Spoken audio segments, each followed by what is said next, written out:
పొదలకూరులో మంగళవారం హనుమత్ జయంతి అనంతర ఉత్సవ వేడుకలు వైభవంగా నిర్వహించారు. పట్టణంలోని మారుతి నగర్ లో వెలసి ఉన్న ఆంజనేయ స్వామికి అభిషేకం, ఆకు పూజలు నిర్వహించారు. ఉదయం నుంచే పెద్ద సంఖ్యలో భక్తులు పాల్గొని స్వామివారిని దర్శించుకున్నారు. ఈ కార్యక్రమానికి ముఖ్య అతిథులుగా మాజీ మంత్రి కాకాని గోవర్ధన్ రెడ్డి పాల్గొన్నారు. స్వామివారిని దర్శించుకుని ప్రత్యేక పూజలు జరిపారు. ఆలయానికి విచ్చేసిన వారికి ఉత్సవ నిర్వాహకులు సాదరంగా ఆహ్వానించారు. ఈ సందర్భంగా ఆయన మాట్లాడుతూ ఆ దేవుని ఆశీస్సులు ఎల్లవెల్లలా మాజీ ముఖ్యమంత్రి వైఎస్ జగన్మోహన్ రెడ్డిపై ఉండాలని, అలాగే రాష్ట్ర ప్రజలకు అష్ట ఐశ్వర్యాలు, ఆయుర ఆరోగ్యాలను ప్రసాదించాలని ఆ స్వామి వారిని మనసారా వేడుకుంటున్నట్లు మాజీ మంత్రి కాకాని గోవర్ధన్ రెడ్డి పేర్కొన్నారు. అనంతరం భక్తులకు అన్నదానం చేశారు. రెడ్డి జనసేవా సంఘం ప్రతినిధులు ఈ ఉత్సవాలను పర్యవేక్షించారు.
गोवर्धन रेड्डी नामधेयस्य विजितानां याः सह कुटुम्बानां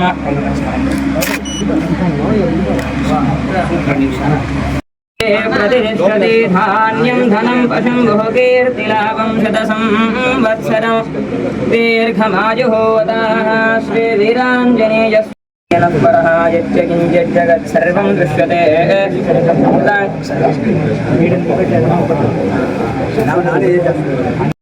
नासिने नमः ॐ परमन्त्रनिराकर्ते नमः।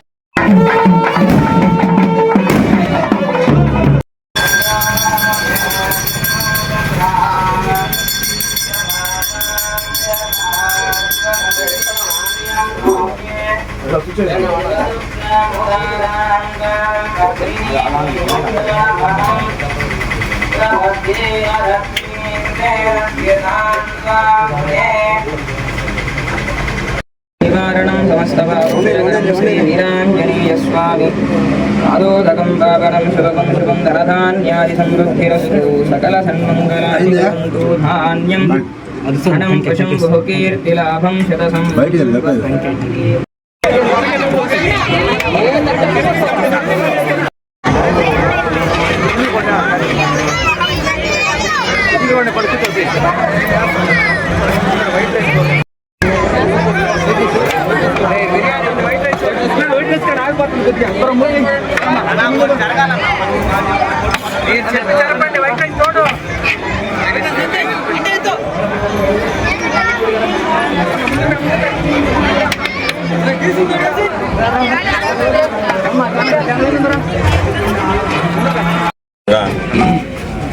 పురాతన కాలం నాటి ఎంతో చరిత్ర కలిగినటువంటి ఆంజనేయ స్వామి దేవస్థానం అనేక సంవత్సరాలుగా ఎంతోమంది ఆరాధిస్తూ ఆరాధ్య దైవంగా కోరికలు తీర్చేటువంటి హనుమంతుడి సేవలో పొదలకూరు గ్రామానికి సంబంధించి కానీ పొదలకూరు గ్రామంతో పాటు చుట్టుపక్కల ఉన్నటువంటి ప్రాంతాలు, ఇతర ప్రాంతాల నుంచి కూడా ఇక్కడికి విశేషంగా భక్తులు వచ్చి పూజా కార్యక్రమాలు నిర్వహించడం అనేటువంటి ఒక సాంప్రదాయం. ఇటువంటి నేపథ్యంలో హనుమత్ జయంతి ప్రారంభమైనప్పటి నుంచి, హనుమత్ జయంతి రోజు నుంచి ప్రతి మంగళవారం కమ్యూనిటీల పరంగా ఒక్కొక్కరు వాళ్ళు ఇది మా సాంప్రదాయం ప్రకారం మా సామాజిక వర్గం ఈ కార్యక్రమాన్ని నిర్వహిస్తుందని చెప్పి అందరూ కలిసి కూర్చొని దాని ప్రకారం ఒక్కొక్క మంగళవారం ఒక్కొక్కరు స్వామివారి సేవలో ధరించడం అనేటువంటిది ఆనవాయితీగా సాంప్రదాయంగా వస్తున్నటువంటి నేపథ్యంలో ఈరోజు రెడ్డి సేవా జనసంఘం వాళ్ళు ఈ కార్యక్రమాన్ని నిర్వహిస్తూ నన్ను ఈ పూజలకి ఆహ్వానించడం జరిగింది. ప్రతి ఒక్కరికి హనుమంతుని ఆశీస్సులు ఉండాలని రాష్ట్ర ప్రజలకి, సర్వేపల్లి నియోజకవర్గ ప్రజలకి, ప్రత్యేకించి మా నాయకుడు వైఎస్ జగన్మోహన్ రెడ్డి గారికి ఆ హనుమంతుని ఆశీస్సులు ఎలవేళలా ఉండాలి అని చెప్పి ప్రార్థిస్తూ నన్ను ఈ కార్యక్రమానికి ఆహ్వానించి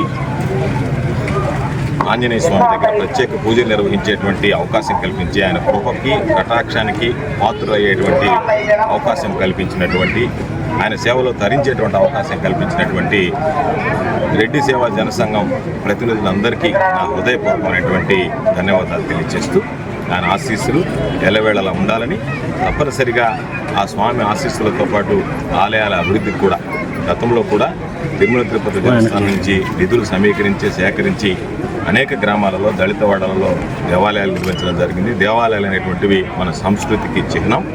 కాబట్టి మన సంస్కృతి సాంప్రదాయాలను కాపాడుకోవాల్సినటువంటి అవసరం ఉంది. అందులో భాగంగా ఈరోజు విశేషమైనటువంటి పూజలు అందుకుంటున్నటువంటి హనుమంతుని దేవాలయాన్ని కూడా అందరూ కూడా భక్తులందరూ కలిసి ఆ యొక్క ప్రాబల్యాన్ని ఎక్కడ కూడా ఆ ప్రాశస్త్యాన్ని, ప్రాబల్యాన్ని కాపాడుకుంటూ వస్తున్నటువంటి నేపథ్యంలో ఈరోజు మరింతగా ఆయన ఆశీస్సులు ప్రజల మీద ఉండాలని చెప్పి కోరుకుంటూ నన్ను పిలిచినటువంటి రెడ్డి సేవా జనసంఘం వాళ్ళకి, ఆ ప్రతినిధులందరికీ కూడా మరొకసారి హృదయపూర్వకమైనటువంటి ధన్యవాదాలు తెలియజేస్తూ, ఎవరైతే నన్ను ఆహ్వానించారో వాళ్ళందరికీ కూడా హనుమంతుని కృపా కటాక్షాలు ఎలవేలా ఉండాలి, ఆ కుటుంబాలన్నీ కూడా అన్ని విధాల వృద్ధిలోకి రావాలని చెప్పి ఆశిస్తూ, ఆకాంక్షిస్తూ భగవంతునికి మరొకసారి అందరినీ కూడా కాపాడాలని ప్రార్థిస్తూ సెలవు.